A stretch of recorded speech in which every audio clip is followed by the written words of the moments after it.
Digital Congo FM. La radio Digital Congo vous propose l'émission Limitless, produit par True Africa. Digital Congo FM. Bonjour, c'est Claude Grunitzky et je vous présente Limitless. Limitless est un podcast produit par True Africa qui pose les questions qui comptent pour l'Afrique. Nous cherchons des solutions africaines aux problèmes africains. Dans chaque épisode, nous posons à 3 invités une question qui compte pour les Africains. Et, sans surprise, ils ne sont pas toujours d'accord. Dans cet épisode, nous parlons de l'éducation des filles en Afrique. Alors, comment garde-t-on les filles à l'école ? La meilleure façon de garder les filles à l'école, c'est de créer un écosystème durable qui responsabilise et éduque toute la communauté. C'est l'impact de la pauvreté et la manière dont elle pousse les familles à faire des choix différents pour leurs enfants. Il faut qu'on ait envie de faire quelque chose, envie de travailler, envie de se projeter sur un job. Il faut qu'on ait vu des personnes de notre communauté, des personnes qui nous ressemblent, arriver à gravir certains échelons et à passer des étapes.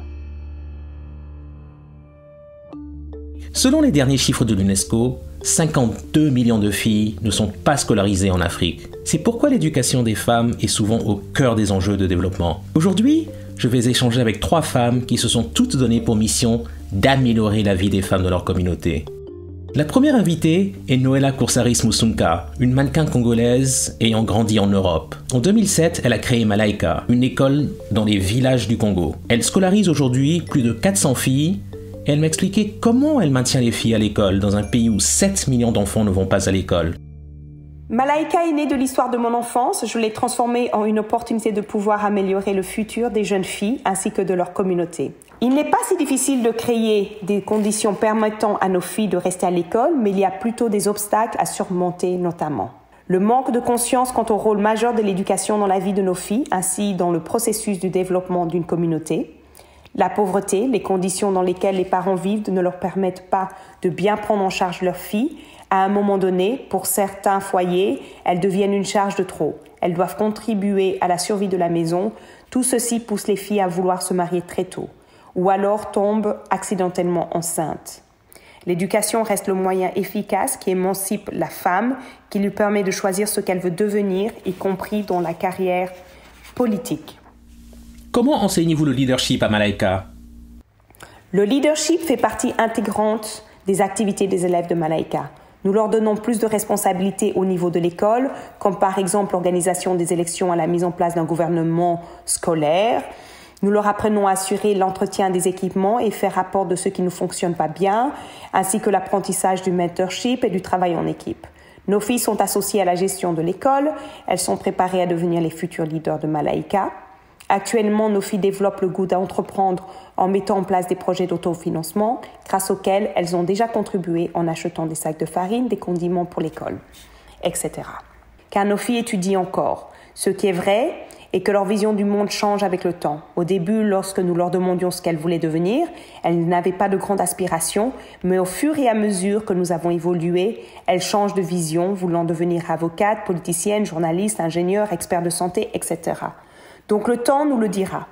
Pour ce qui est de nos enseignantes, Malaika reste dans l'esprit de son statut, nous restons apolitiques. Les filles doivent rester à l'école pour être utiles à leur société, sinon elles continueront d'être totalement dépendantes, ce qui n'est pas une bonne chose pour une société moderne. Comment gardez-vous les filles à l'école ? La meilleure façon de garder les filles à l'école, c'est de créer un écosystème durable qui responsabilise et éduque toute la communauté. Nous enseignons l'égalité et l'importance de l'éducation pour tous. Voir des femmes qui les entourent et qui viennent parler est très important pour nos filles, la représentation. Par exemple, notre country manager Sarah, qui est une femme incroyable, elle sert d'inspiration à nos filles. Ces femmes enseignent à nos étudiantes qu'elles peuvent faire une réelle différence. L'équipe de Malaika sur le terrain est composée d'hommes et de femmes congolaises. Nous avons un certain nombre de femmes qui occupent des postes de direction et qui sont des leaders extrêmement compétents. Pour aider les femmes à assumer des rôles de leadership, il est essentiel de bien les former et d'avoir des femmes à des postes de direction dès le départ afin de créer une culture qui reconnaît le leadership de celle-ci. Encore une fois, éduquer la communauté est essentiel, là où il pourrait y avoir des obstacles à l'acceptation des femmes à des postes de direction en raison de croyances culturelles de longue date. La prochaine invitée est la citoyenne américaine et diplômée de Harvard, Kara Myers, cofondatrice de l'initiative Mozambique School Lunch, une organisation à but non lucratif. Le projet investit dans des programmes communautaires de restauration scolaire pour améliorer la nutrition des enfants et les scolariser. Il s'assure que les écoliers sont correctement nourris en utilisant les produits des agriculteurs locaux. Je lui ai demandé, pourquoi est-il si difficile de garder les filles à l'école ? En travaillant au Mozambique, je pense qu'on constate un nombre de facteurs de déscolarisation des filles. Et c'est peut-être l'une des raisons de la difficulté à résoudre ce problème, parce que ça n'a pas de cause unique. Je pense aussi que ça varie selon l'endroit.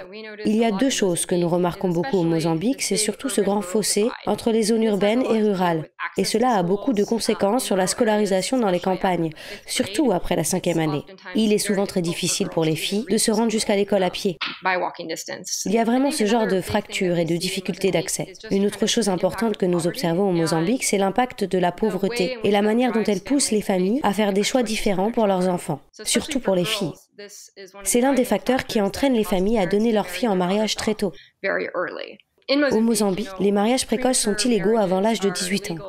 Mais on voit toujours beaucoup de parents qui, en raison des difficultés économiques et de l'insécurité alimentaire, décident qu'il vaut mieux donner leur fille en mariage à quelqu'un qui peut prendre soin d'elle et qui, dans le même temps, compromet souvent leur scolarité.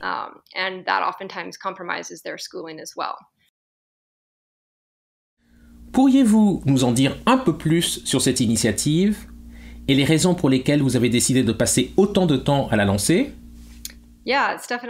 Oui, c'est vraiment quelque chose qui me passionne et donc, avec l'initiative de repas scolaires au Mozambique, notre approche prend en compte le fait qu'il y a ce besoin urgent de garder les élèves et surtout les filles à l'école. Et nous prenons aussi en compte les causes immédiates telles que la faim et l'insécurité alimentaire comme étant les facteurs d'abandon scolaire pour les filles. Mais notre approche reconnaît également qu'il existe aussi des défis structurels sur le long terme, qui sont à l'origine du problème sous-jacent des parents et des familles qui vivent dans la pauvreté et qui ne sont pas en mesure de répondre aux besoins fondamentaux de leurs enfants. Notre approche consiste donc à fournir un programme de repas scolaire. Il s'agit d'un programme gratuit pour tous les élèves qui vont à l'école. Ils reçoivent un repas très copieux et c'est en quelque sorte notre façon d'avoir une assurance d'assiduité à l'école et d'être sûr que les élèves sont motivés à venir pour avoir les repas dont ils ont besoin et ainsi rassurer leurs parents. En termes de nature locale, notre approche consiste à dire que la raison pour laquelle dans ces zones rurales, beaucoup de parents luttent contre l'insécurité alimentaire, c'est parce que leur production agricole est trop faible. Elle est inférieure au niveau de subsistance et il y a de nombreuses raisons à cela. Il y a le manque d'accès aux outils ou aux engrais pour les terres et le manque d'accès au marché. Et donc nous utilisons le programme de repas scolaire comme une sorte de point d'ancrage pour répondre à ces besoins des agriculteurs et leur fournir un marché pour qu'ils vendent leurs récoltes directement à notre organisation qui les cuisine et les distribue à la cantine. Est-ce possible pour vous de vous souvenir, ne serait-ce peut-être que d'une seule fille qui a été aidée par votre initiative et vos efforts sur le terrain, par le travail que vous avez fait avec Roberto et toute l'équipe dans la région de Choku au Mozambique ? Pour ce qui est d'une seule élève, je pense que l'une d'elles est vraiment remarquable. Elle s'appelle Alicia Obesi et elle était en 6e année, 6e, 7e année quand notre programme a commencé. Et nous étions en fait en plein milieu d'une sécheresse et donc beaucoup d'enfants abandonnaient l'école à cette période. Elle était donc en quelque sorte à ce moment critique où beaucoup de filles arrêtent l'école, où souvent leurs parents choisissent de les marier parce qu'elles ont atteint un certain âge. Et c'est à ce moment-là que notre programme de repas scolaire a commencé, donc elle est restée à l'école. Et au final, ses parents ont fini par être parmi les premiers agriculteurs à travailler avec nous dans le cadre de notre programme agricole. Ils ont donc reçu des intrants améliorés et ont commencé à vendre leur production au programme de repas scolaire. Et je pense que grâce à cet engagement, les parents deviennent finalement de fervents partisans de l'éducation de leurs filles.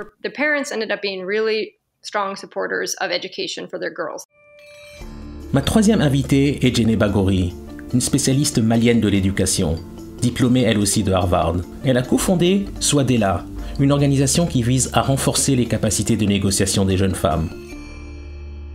Au Mali et d'ailleurs dans beaucoup de pays d'Afrique, de manière générale, on a une baisse en fait de la scolarisation des filles, surtout lorsqu'on arrive aux études secondaires. Je pense qu'il y a beaucoup de facteurs qui peuvent expliquer ces choses-là. L'un des facteurs les plus dominants, ce sont les normes sociales et tous les stéréotypes de genre donc, qui sont associés, où on va essayer de privilégier pour les filles de se préparer à être de bonnes femmes, de bonnes mères, et puis à tenir leur foyer. Après, je pense qu'il y a d'autres éléments qui peuvent être pris en compte, notamment l'absence de rôle modèle, puisque là, il y a énormément d'études qui le montrent, mais pour qu'on ait envie de faire quelque chose, envie de travailler, envie de se projeter sur un job, il faut qu'on ait vu des personnes de notre communauté, des personnes qui nous ressemblent, arriver à gravir certains échelons et à passer des étapes. Donc, c'est pas mal de facteurs et je pense aussi, pour revenir au point sur les stéréotypes de genre, il y a le fait aussi que les filles ont l'impression que tous les jobs et les emplois ne leur sont pas accessibles. Donc, elles vont avoir moins tendance à aller, par exemple, dans des emplois qui sont porteurs pour leur pays et pour l'économie, parce qu'elles considèrent que les emplois ne sont pas faits pour elles. Donc là, je pense notamment à tout ce qui est les sciences, technologies, tout ce qui est ingénierie et mathématiques, mais aussi tout ce qui va être, par exemple, l'agriculture et les formations aux jobs qui sont un peu plus manuels. Et puis, bien évidemment, il y a le manque de confiance en soi qui commence à être apprécié par beaucoup d'organisations. Comment Suadela est née? Suadela, donc, je vais commencer par expliquer pourquoi j'ai lancé cette initiative. Donc, je l'ai cofondée. Donc, je ne suis pas la seule fondatrice de Suadela. Donc, avec une camarade de classe que j'avais rencontrée lorsque j'étudiais à Harvard. Donc, de mon côté, c'est vraiment parti du postulat que les femmes regorgent de potentiel, donc à commencer par les femmes qui sont autour de nous. Et donc, je suis tombée sur cette étude qu'avait aussi lue ma cofondatrice, qui avait été réalisée par des professeurs de Harvard, en Rambie, et qui avait démontré que lorsqu'on enseigne les compétences du XXIe siècle, et notamment la négociation, donc tout ce qui permet de se développer personnellement, c'est très important d'enseigner les maths, le français, etc. Ça, je dirais jamais le contraire. Mais ça doit être accompagné par quelque chose qui aide les filles à comprendre en fait les situations autour d'elles, à interagir avec les personnes qui ont une certaine autorité dans leur vie, les parents, par exemple, qui peuvent leur dire il vaut mieux que tu fasses ceci, cela, les leaders communautaires, les professeurs, les personnes de leur entourage. Il fallait leur apprendre à interagir avec ces personnes et à faire valoir leurs intérêts. C'est-à-dire que nous, dans les filles conformes, il y en a beaucoup qui pensaient que soit elles gagnaient, soit elles perdaient. Et en fait, c'est ce qui fait que les filles sont souvent bloquées et qu'elles ne veulent pas en fait rentrer dans des situations qu'elles considèrent comme étant conflictuelles. Donc nous, on s'est dit, on va leur montrer, on va leur apprendre à négocier. Et ce qu'on a fait, c'est tout simplement, on a apporté la connaissance de Harvard, le curriculum de Harvard, à des filles qui sont basées en Afrique. Et en fait, au final, ces filles l'apprennent aussi bien que des personnes qui sont aux États-Unis. Donc c'était vraiment juste, on a fait ce pont entre ces ressources qui existent et puis ces bénéficiaires qui n'y ont pas accès. Donc bien sûr, il y a la traduction, l'adaptation au contexte local, etc. Mais l'idée, c'était vraiment de se dire, on va leur donner de quoi faire valoir leurs intérêts, faire entendre leur voix et décider elles-mêmes ce qu'elles veulent faire avec leur avenir, sans pour autant bafouer les normes culturelles, être impolis avec leurs parents ou faire des choses qui sont contraires à la communauté. C'est vraiment plus les apprendre à voir la vie d'une autre façon et de comprendre qu'il y a différentes manières d'analyser un problème, de trouver une solution et qu'en fait, si on comprend nos intérêts ainsi que ceux de l'autre personne, on peut trouver des solutions qui soient créatives et qui aident tout le monde. Nos contributrices se battent toutes pour améliorer l'accès des filles à l'éducation en Afrique.